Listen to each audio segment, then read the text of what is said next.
يرفع الله الذين آمنوا منكم والذين أوتوا العلم درجات.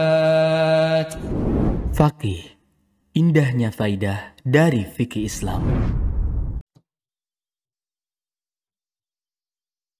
Jadi ini ucapan yang kadang kita ucapkan dari orang-orang memang yang suka musik, yang suka nyanyi, yang suka nyanyi. Kalau musik memang jelas ya. Tapi sebenarnya ada juga yang mengatakan musik itu halal. Iya, tapi itu sangat jelas. Kalau musik penukilannya hadis memang nyata riwayat Imam Al-Bukhari dari Abu Hurairah radhiyallahu taala anhu. Nabi sallallahu alaihi wasallam bersabda, "La yakunanna min ummati man yastahillul hira wal harir wal khamr wal ma'azib." Akan datang dari umatku orang yang menghalalkan al-hira, perzinahan, wal harir, sutra bagi laki-laki, wal khamr, wal ma'azib, dan alat-alat musik. Ini kan jelas akan ada yang menghalalkan, berarti dia hukumnya haram. Tapi ada yang menghalalkan musik, ia dengan alasan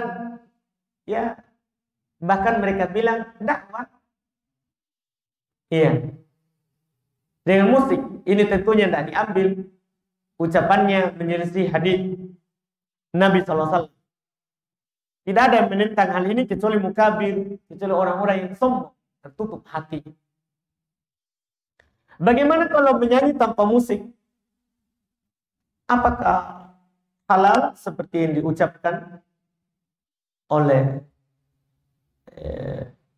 orang yang disebutkan di penanya?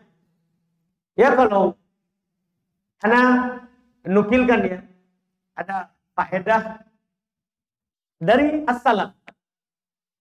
Kan kalau anak yang berucap agak berat nanti, apalagi yang mengatakan nyanyi tanpa musik itu tidak ada masalah, tidak bermasalah, orang sudah LCMA. Iya, itu kan agak berat kalau dibandingkan dengan saya yang tidak ada LC-nya, tidak ada MA-nya. LC-nya tapi lulusan cendrawasih. Ini kan agak berat. Orang kadang tidak terima. Iya. Ada firman Allah Subhanahu wa taala di surat Luqman. Di surat Luqman. Kata Allah Subhanahu wa taala di ayat yang ke-6. Bisa dibuka ayatnya nanti. Dalil akan haramnya musik, haramnya nyanyian tanpa musik. Haramnya nyanyian tanpa musik. Allah Subhanahu wa taala berfirman, "Wa minan nasi may yashtari lahwal hadithi liyudillan nas." Itu lafaz. Di antara manusia ada yang menjadikan lahwal hadits untuk menyesatkan manusia. Sekarang apa itu lahwal hadits? Untuk mengetahuinya, kita harus kembali ke tafsir salaf. Jangan buka terjemahan. Kalau diterjemahkan, apa terjemahannya? Coba buka terjemahan. Terjemahan kita Indonesia. Apa? Ucapan kosong. Berarti tidak masuk nyanyian. Berarti kalau ucapannya tidak kosong, tapi berfaedah mengajak orang, berarti boleh. Karena terjemahannya ucapan kosong. Tapi Quran ini kita tidak bisa pahami dengan terjemahan begitu. Kita butuh salaf. Butuh ucapan sahabat. Karena mereka yang menyaksikan Quran itu turun. Mereka menyaksikan Quran itu turun. Pertama, ketika menafsirkan ayat ini, Ibnu Mas'ud ditanya, apa itu lahwal hadits di dalam ayat itu? Apakah betul ucapan kosong saja terjemahannya? Beliau ditanya. Kata beliau, huwal gina walladzi la ilaha illahu. Huwal gina walladzi la ilaha illahu. Huwal gina walladzi la ilaha illahu. 3 kali beliau ulang. Dia adalah nyanyian. Demi beliau bersumpah. Demi yang tidak ada sembahan yang berhak disembah kecuali. Dia adalah nyanyian. Demi yang tidak ada yang berhak disembah kecuali dia. Dia adalah nyanyian. Demi yang tidak ada yang berhak disembah kecuali dia. 3 kali. Beliau bersumpah. Itulah nyanyian. Ini ucapan Ibnu Mas'ud. Diriwayatkan oleh Imam Ibnu Jarir, juga Ibn Abi Dunya di dalam kitab Dhammul Malahi, celaan ucapan-ucapan yang sia-sia. Diriwayatkan juga oleh Imam Al-Hakim, Al-Baihaqi di dalam Sunan Al-Baihaqi dan yang lainnya. Ucapan pertama. Ucapan kedua, Ibnu Mas'ud, mufassir sahabat. Ucapan kedua, ahli tafsir yang memang didoakan oleh Nabi SAW sebagai ahli tafsir. Allahumma alimhu ta'wil. Ya Allah, ajarkan kepada dia tafsir. Yaitu Ibn Abbas radhiyallahu ta'ala anhu. Beliau tafsirkan ayat ini, lahwal hadits, kata beliau, huwal gina wa asbahuhu. Dia adalah nyanyian dan yang mirip dengannya. Ini ucapan siapa ini? Ibn Abbasin radhiyallahu ta'ala anhu. Dia adalah nyanyian. Coba seandainya itu ucapan hanya satu orang. Kan sebagian orang bilang ada ucapan Ibn Mas'ud. Tapi itu waktu itu ada banyak nyanyian yang melalaikan dari Yunani, dari orang-orang Persia. Mereka bilang begitu. Dari mana dia tahu begitu ucapan Ibnu Mas'ud begitu? Bolehlah. Tapi sekarang Ibnu Abbas memang ahli tafsir. Ibnu Abbas ketika menafsirkan ayat ini beliau bilang, huwal gina wa asbahuhu. Ini dalam riwayat juga Imam Al-Baihaqi. Juga diriwayatkan oleh Imam Al-Bukhari di dalam kitab Al-Adabul Mufrad. Belum tafsirkan, dia adalah nyanyian dan yang mirip dengannya.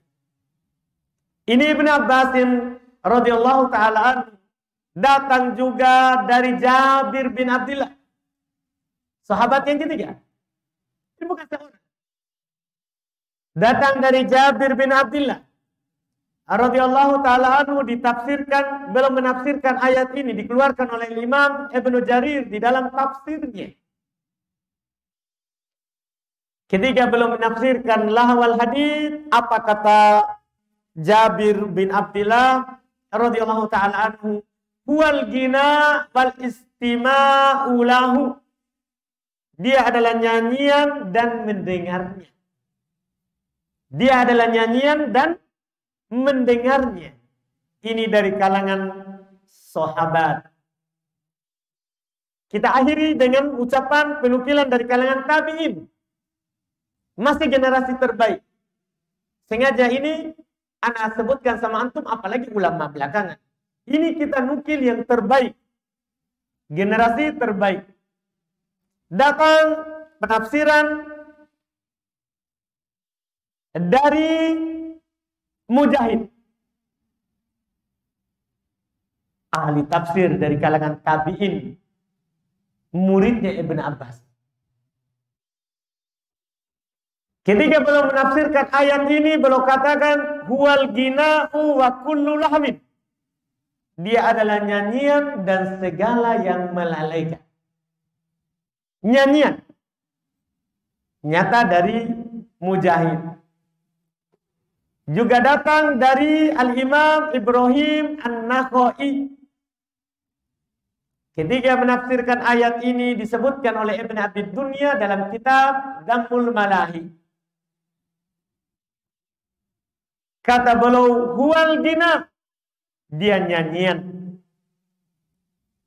Datang juga dari Ikrimah. Dikeluarkan oleh Ibn Abi Dunya juga, boleh dibuka kitab Ibn Abi Dunya di kitab Dhammul Malahi. Ya, di nomor 28, 29, sekitar itu. Penomoran penukilannya. Kata Ikrimah rahimahullahu ta'ala, huwal gina, dia adalah nyanyian. Ini semua penukilan. Kita mau arahkan kemana? Iya. Mereka tidak merinci. Datang kita di belakangan, merinci. Kalau melalaikan, haram. Kalau tidak melalaikan, mana salaf kita yang merinci seperti itu? Mana salaf yang merinci? Apakah Ibn Abbas tidak tahu ada yang makna yang baik dari nyanyian? Apakah Ibnu Mas'ud tidak tahu ada yang baik dari nyanyian? Apakah Jabir bin Abdullah tidak tahu bahwa ada nyanyian yang mengajak kepada Allah? Apakah Mujahid tidak tahu? Ikrimah tidak tahu? Ibrahim An-Nakhai tidak tahu? Sehingga datang kita merinci apa yang mereka tidak rinci. Ini tidak cocok. Ini tidak cocok. Kita sebagai penuntut ilmu lebih bagus berpegang dengan orang yang telah meninggal daripada yang masih hidup. Daripada yang masih hidup. Apalagi ini generasi terbaik. Generasi terbaik. Ini ucapan-ucapan yang pernah Anda dapat terkait dengan hukum nyanyian. Saya pernah jawab di warkop dengan jawaban yang bebas tanpa menukil ucapan, tapi sepertinya sebaiknya dinukilkan. Kadang-kadang orang benturkan ini siapa? Apa tulisannya? Ya, apa gelar? Kan begitu. Ya, kita nggak gelar. Nggak ada gelar. Kita jujur, nah. Tapi kan Mujahid tidak juga punya LCMA. Nah, ini kan muridnya sahabat. Dan Nabi yang menyatakan masih generasi terbaik. Kalau antum nggak terima ucapan saya, ini ucapan salaf. Ini ucapan salaf. Wallahu a'lam. Jangan lupa subscribe, like, dan share.